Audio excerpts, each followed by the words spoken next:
একদিন আমাকে মনে পড়বে, কিন্তু সাহস করে ফোন দিতে পারবে না। লজ্জায় নিজেকে সংবরণ করবে।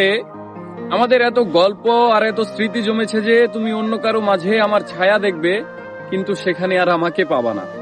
একটা আক্ষেপ জন্ম নিবে তোমার ভিতরে। রাত গভীর হলে আমার ফেসবুক ওয়াল ঘুরতে মন চাইবে তোমার। হয়তো সব বাধা ভেঙে মনের সাথে যুদ্ধ করে হলেও আমার প্রতিটি পোস্ট দেখবে, হাসবে, রাগ করবে, কিন্তু আমাকে সেই অনুভূতি বলতে পারবে না। এর চেয়ে আর বড় কষ্টের কি হতে পারে বলো?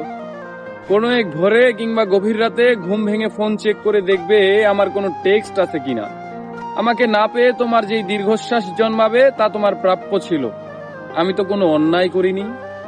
এখন যার সাথে আছো তাকে নিয়ে যতই সুখে থাকো, যতই ভালো থাকো, আমি জানি আমাকে তোমার মনে পড়বেই, কারণ আমি তোমাকে ঠকাইনি।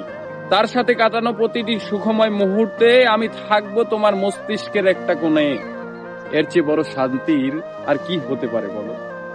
আমাকে কষ্ট দেওয়ার প্রতিটি পাপ তোমাকে ঘিরে ধরবে। একদিন তুমি অসুখী হবে, একদিন তোমারও আমার জন্য কাঁদতে মন চাইবে, কিন্তু চোখের পানি আর আসবে না।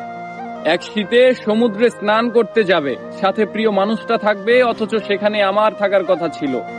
এক জ্যোৎস্নার রাতে আকাশ দেখে তোমার চোখের কোণায় পানি জমবে। এত সুন্দর রূপালী জ্যোৎস্না আমাকে ছাড়া দেখবে, আর কষ্ট তোমাকে জাপতে